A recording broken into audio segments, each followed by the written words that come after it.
Superfast future में आपका स्वागत है। मैं हूं डिम्पी कालरा। तो मार्केट्स के अंदर इस समय एक ऐसे पड़ाव पर आके खड़े हुए हैं जहां पे बाजार अपनी स्ट्रेंथ को थोड़ा सा और बढ़ाना चाहता है। अब सिर्फ 40 अंकों की बढ़त के साथ निफ्टी 9450 के इर्द गिर्द घूम रहा है।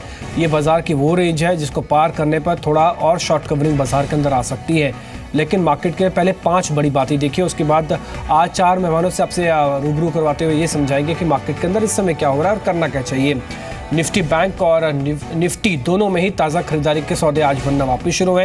इट्स अ गुड साइन कि शुक्रवार और सोमवार को बिल्कुल उलट ट्रेड होता हुआ दिख रहा है। दूसरी इंपॉर्टेंट बात, 9400 की कॉल में शॉर्ट कवरिंग है। सुबह ही हमने आपको बताया था इस कॉल से आपको पैसा बनेगा, ध्यान रखिए। 9300 की पुट में 33% की गिरावट है। सुबह से ही अगर आपने इस पुट को शॉर्ट किया होगा तो आपको 33% का रिवॉर्ड अब तक मिल चुका होगा।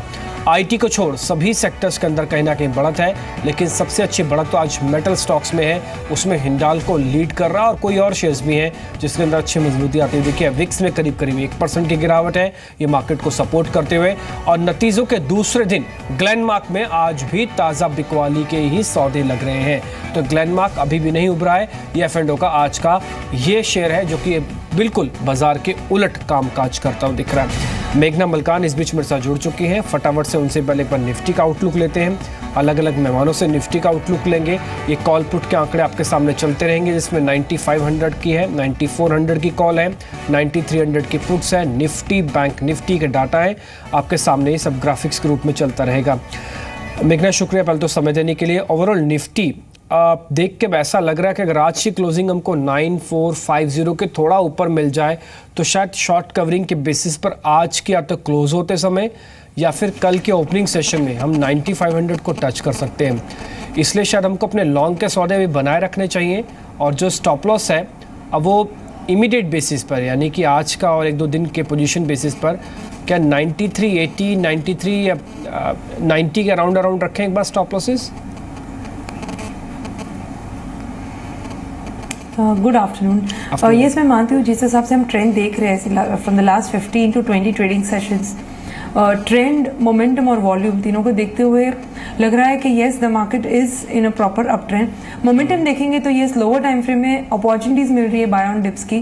तो मैं मानती हूँ कि 9350 का एक अच्छा लेवल बन रहा है जहाँ पे मल्टीपल सपोर्ट लेवल्स देखने मिल रहे हैं। सो 9350 एक अच्छा सपोर्ट बनेगा निफ्टी पे। मेरा मानना है कि वो स्टॉप लॉस लगा के चलना चाहिए। एंड येस 93 जहाँ पे हम रुके 9450 वेरी इंपॉर्टेंट लेवल, इसके ऊपर क्लोज जरूरी है। यहाँ पे क्लोज आ रहा है तो द नेक्स्ट टारगेट जो मैं देना चाहूंगी वो होगा 9530 का। ठीक है, कंडीशन अप्लाइड 9450 के ऊपर अगर आज हम क्लोजिंग दे देते हैं तो आप चिंता मत कीजिए, हो सकता है कुछ एक घंटों में ही हम 9530 के टारगेट को भी टच कर जाएं। 9350 बाजार के पास एक अच्छा बेस है, उसी बेस पे अपने एक स्टॉप लॉस को हिट कर लीजिएगा। कुछ एक और कॉल्स भी आपसे मैं पूछूंगा मेघना, लेकिन इस बीच कुछ एक और एनालिस्ट भी मेरे साथ जुड़ रहे हैं, उनसे भी एक बार निफ्टी का आउटलुक ले लेते हैं। पुष्कर राजकनितकर हैं। पुष्कर, शुक्रिया समय देने के लिए। निफ्टी का आपका टारगेट क्या है और स्टॉप लॉस क्या है? जी, ओवरऑल अगर देखा जाए तो बाजार एक अच्छी खासी बुल ग्रिप में है और लग रहा है कि ऊपर की तरफ करीब जो एक फ्लैग पैटर्न का लेवल आता दिखाई दे रहा है वो 9670 है, लेकिन शॉर्ट टर्म में एक्स्ट्रापोलेटेड करीब 9520 तक ये जा सकता है। ठीक है। और नीचे की तरफ करीब 9380 का एक स्टॉप लॉस रख के ये टारगेट आने की हमें उम्मीद है। ठीक है, जब मार्केट थोड़ी क्लैरिटी दिखाए तो आपको लेवल्स भी देखिए क्लियर दिखते हैं। मेघना ने जो टारगेट्स और स्टॉप लॉस दिए, ऑलमोस्ट वही टारगेट और स्टॉप लॉस आपको पुष्कर की तरफ से भी मिल रहे हैं। तो एक बेहतर बात है कि आपको कन्विक्शन इस समय बाजार में देखने को मिल रही है। इम्तियाज़ कुरैशी से बात करते हैं और उनसे भी एक कॉल समझेंगे, लेकिन इससे पहले पुष्कर जल्दी से ना अपना एक शेयर भी मेरे को बता दीजिए, कौन से शेयर आप प्लस करने की अभी राय दे रहे हैं? फिलहाल डीएलएफ ने अच्छी खासी एक स्ट्रेंथ दिखाई है, जिसे कहेंगे कंसोलिडेशन करीब 195 से लेके 205 तक आने के बाद शुक्रवार को इसके ऊपर ये बंद हुआ। डिलीवर्ड वॉल्यूम भी इसमें अच्छे खासे दिखाई दे रही है और साथ ही साथ ओपन इंटरेस्ट भी थोड़ा बहुत इसमें एड ऑन हुआ है। तो लग रहा है ऊपर की तरफ जो 220 का एक लक्ष्य इसमें लग सकते हैं और नीचे की तरफ 202 का एक स्टॉप लॉस रखना लाजमी बनता है। ठीक है, आज का पहला शेयर आप नोट कर लें। पुष्कर, शुक्रिया आपका कार्यक्रम में जुड़ने के लिए। तो निफ्टी पे राय पुष्कर की पॉजिटिव है, 9520 का टारगेट है और डीएलएफ बाय कॉल है, 218 का टारगेट, 202 का स्टॉप लॉस है। तो ये आपको पहला शेयर मिला है। इम्तियाज़ कुरैशी मेरे से जुड़े। इम्तियाज़, आपका टारगेट भी 9500 के ऊपर के हैं? Good afternoon. Afternoon sir. हाँ, मेरा भी टारगेट समवेयर अराउंड 95 प्लस पे ही है। जो हिसाब से हमने लास्ट फ्राइडे को जो करेक्शन दिखा, थोड़ा सा एक सब डिवीजन था, तो मेरे ख्याल से overall we are very much close to the 9500, तो बाय करना चाहिए with stop loss of 9400 for the target of 9510। ठीक है, अपने रिस्क रिवॉर्ड के अकॉर्डिंग आप स्टॉप लॉस को खैर एडजस्ट भी कर सकते हैं, क्योंकि एक रेंज है जो कि 9350 से शुरू होकर 9400 के बीच में है। कईयों का रिस्क रिवॉर्ड अलाउ ही नहीं करेगा कि 150 पॉइंट हम नीचे चले जाएं, तो 94 भी रख सकते हैं, और कईयों का जिनका अलाउ करेगा वो 9350, जैसे मेघना ने कहा, वो एक स्टॉप लॉस की रेंज होनी चाहिए। लेकिन मोटा मोटी जो एक चीज़ हमको समझ में आ रही है, टारगेट काफ़ी क्लियर है, सभी के टारगेट 9500 के ऊपर हैं। इम्तियाज़, आपकी आज की रिकमेंडेशन स्टॉक कौन सा है? देखिए, मेटल सेक्टर पे मैं दाव लगाना चाहूंगा। हमारा टाटा स्टील का रिजल्ट आने वाला है, स्टील का रिजल्ट आने वाला है, तो मेरे ख्याल से हिंदुस्तान जिंक में मैं दाव लगाना चाहूंगा, जहां पे काफी बड़ी इक्वालिटी की और अब स्टॉक्स बॉटमिंग आउट पे सिचुएशन पे है, तो बाय करना चाहिए यहाँ पे 251 252 के स्टॉप लॉस के आसपास, और हायर साइड टारगेट होगा 270 के करीब। ठीक है, आज का फ्लेवर भी खैर मेटल स्टॉक्स ही हैं। इम्तियाज़, शुक्रिया आपका कार्यक्रम में जुड़ने के लिए। हिंदुस्तान जिंक टारगेट नोट कीजिए, 270 का टारगेट है, 252 का स्टॉप लॉस है। ये F&O का दूसरा शेयर है जो भी अभी हमने आपके सामने रख दिया है। इम्तियाज़, शुक्रिया। अब मिस्टर A.K. प्रभाकर मेरे साथ जुड़ चुके हैं, IDBI कैपिटल के। Mister Prabhakar, what's your view on the Nifty? Yeah, good afternoon. Afternoon, sir. I am positive on Nifty. Buy with a stop loss of 93.80 and target will be 9580. And I think this can happen in the next 4-5 days. 4 to 5 days, okay, ठीक है। तो 4 से 5 दिन में आपको 9580 तक के targets भी मिल जाएंगे। ठीक है, अगर हमको थोड़ा सा टाइम एडजस्टमेंट भी करना हो तो हम 95 को तो मान के चल रहे हैं, हमको टारगेट अगले कुछ एक घंटों में भी मिल सकते हैं। इस बार की डेरिवेटिव एक्सपायरी 25 तारीख की है, ध्यान रखिए, उससे पहले थोड़ा बहुत और मोमेंटम रहेगा। मिस्टर प्रभाकर, आपकी आज की स्टॉक कॉल कौन सी है? What's your call on the stocks? Like Engineers India, which is forming a triangle pattern. Sure. It's a stop loss of 164 rupees 50 paisa. Target is 183.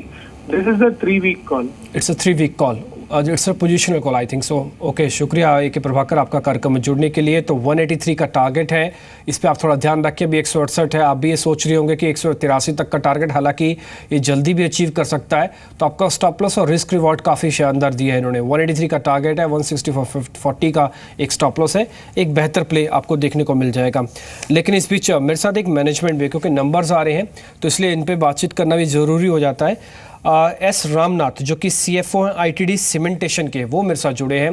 Sir, शुक्रिया पहले तो समय देने के लिए। मैं नंबर्स आपके देख रहा था, थोड़ा इस बार प्रेशर रहा है नंबर्स में सर। रेवेन्यू फ्रंट पे भी टूटे हैं आप, प्रॉफिटेबिलिटी भी अच्छी नहीं आई है सर, वजह क्या है? नहीं, रेवेन्यू तो कम है कंपैरेटिवली लास्ट ईयर का। ये हमारा फर्स्ट क्वार्टर 2017 कैलेंडर ईयर का रहा है। ठीक है। तो इसके तुलना में लास्ट ईयर के कंपैरेबल क्वार्टर के तुलना में कम है, लेकिन लास्ट ईयर का वो फर्स्ट क्वार्टर सबसे ज्यादा था रेवेन्यू। और हमारी इंडस्ट्री, कंस्ट्रक्शन इंडस्ट्री में हर क्वार्टर में हर प्रोजेक्ट इवनली प्रोग्रेस नहीं होती है ना, शेड्यूल। हाँ जी, हाँ जी।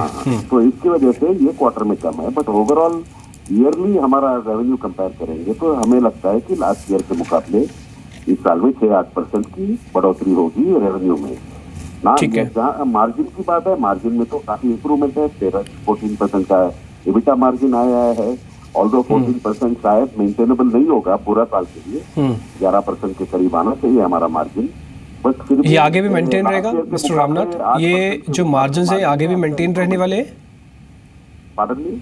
ये जो मार्जिन अभी आप बता रहे हैं, ये आगे भी इसी तरह से मेंटेन रहेंगे? तो नहीं होगा, कुछ प्रोजेक्ट क्लोज आउट हो चुके हैं।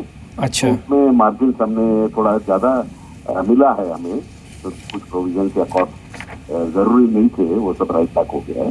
बट एवरेज हमारा मार्जिन काफी इंप्रूवमेंट होगा ये साल में, 10-11% के करीब होगा एबिटा मार्जिन। लास्ट ईयर हमारा एवरेज था 6%। ठीक है। तो ग्रोथ प्लस मार्जिन, डेट भी कम हो रहा है, रिटर्न्स बढ़ रहे हैं, तो मुझे लग रहा है हमारा ट्रैक्शन अच्छा है फ्यूचर ग्रोथ के लिए। अच्छा, ठीक है। अच्छा सर, एक बहुत छोटी सी बात बताइए, ये जो गंगा का जो प्रोजेक्ट चल रहा है, क्लीन गंगा प्रोजेक्ट चल रहा है, उसके आप एक बेनिफिशियरी कंपनी बताए जाते हैं। कितने ऑर्डर्स अभी पाइपलाइन में होंगे, या फिर कितने के लिए जीत सकते हैं आप ऑर्डर, क्योंकि इसको लेकर शायद काम तेज हो जाएगा 1-1.5 साल के अंदर? और नहीं, वो गंगा में अभी भी जो है गवर्नमेंट की पूरी कोशिश जो है ना, वो क्लीनिंग में चल रही है। ओके, और ठीक हम है। तो वाटर क्लीनिंग या एफ्लुएंट ट्रीटमेंट उस बिजनेस में नहीं है। हम तो डेवलप करते हैं, जैसे साबरमती में किया, रिवर फ्रंट और क्राज वगैरह के डेवलपमेंट। वो ठीक है। डेवलपमेंट का एजेंडा अभी तक पहुंचा नहीं है। अभी तक है नहीं। ठीक है, कोई बात नहीं सर, शुक्रिया आपका कार्यक्रम में जुड़ने के लिए।